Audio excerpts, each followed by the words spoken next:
توبہ، مغفرت۔ ایک مریض ڈاکٹر کے پاس آیا۔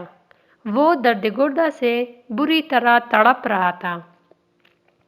کہنے لگا کہ ڈاکٹر صاحب، میں رات اچھا بھلا سویا تھا، آدھی رات کو اچانک درد اٹھا اور صبح تک اس نے مجھے ادموا کر دیا ہے۔ معلوم نہیں یہ آنن فانن ہو کیا گیا۔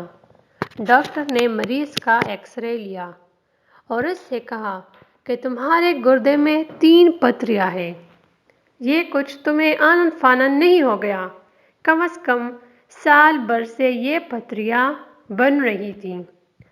اگر تمہیں پہلے چیک اپ کرا لیتے تو اسی وقت ان کا علاج ہو جاتا۔ تم نے تغافل پر تھا، اب گردے کا آپریشن ہوگا۔ اس سے یہ حقیقت ہمارے سامنے آ گئی کہ انسان کے ہر عمل کا نتیجہ تو اس کے ساتھ ہی مرتب ہونا شروع ہو جاتا ہے، لیکن اس کے نتیجے کے محسوس طور پر نمودار ہونے میں کچھ وقت لگ جاتا ہے۔ عمل اور اس کے نتیجے کے یوں سامنے آنے کی مدت کو مہلت کا وقفہ کہتے ہیں۔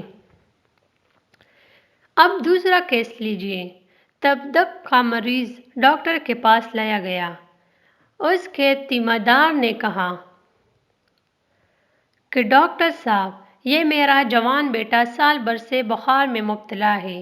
یہ بڑا تندرست اور توانا تھا، مرض نے گھلا گھلا کر اسے مردہ بنا دیا ہے، اس کا کچھ کیجیے۔ ڈاکٹر نے کہا کہ تم ٹھیک کہتے ہو۔ اس نوجوان میں بڑی ہی قوت مدافعت تھی جو وہ اس موذی مرض کا اتنے عرصے تک مقابلہ کرتا رہا۔ لیکن اب اس کی قوت مدافعت کم ہو رہی ہے۔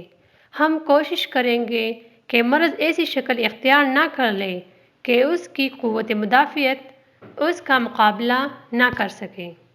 اگر اس میں اتنی قوت مدافعت پیدا نہ ہو سکی تو پھر مرض اس پر غالب آ جائے گا اور اس کی موت واقع ہو جائے گی۔ یا مثلاً شہر میں وبا پھیل گئی۔ کچھ لوگ پہلے ہی 2-3 دن کے اندر مر گئے، بعض کچھ دنوں کے بعد اس کا شکار ہوئے، اور بعض ایسے بھی تھے کہ یا تو مرض نے انہیں چھوا تک بھی نہیں، اور اگر وہ اس کے لپیٹ میں آ بھی گئے تو بچ گئے، مرے نہیں۔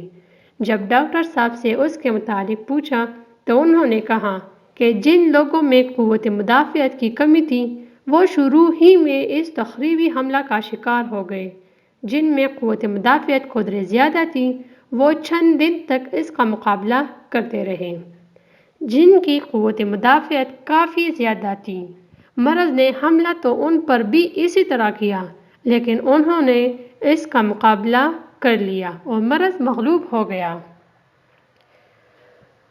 اس سے واضح ہے کہ دنیا میں تخریبی اور تعمیری قوتوں کی کشمکش کا سلسلہ ہر آن جاری رہتا ہے۔ جب تک تعمیری قوتیں تخریبی قوتوں پر غالب رہتی ہیں، اسے صحت، توانائی اور زندگی کہا جاتا ہے۔ جب تخریبی قوتیں غالب آ جاتی ہیں تو اسے کمزوری، بیماری اور بالآخر موت سے تعبیر کیا جاتا ہے۔ واضح رہے کہ کمزوری اور بیماری حتیٰ کہ موت کے وقت بھی تعمیری قوتیں کسی نہ کسی حد تک جسم میں موجود ہوتی ہیں، لیکن تخریبی قوتوں کا پلڑا اس قدر بھاری ہو جاتا ہے کہ تعمیری قوتیں اس کا مقابلہ نہیں کر سکتیں۔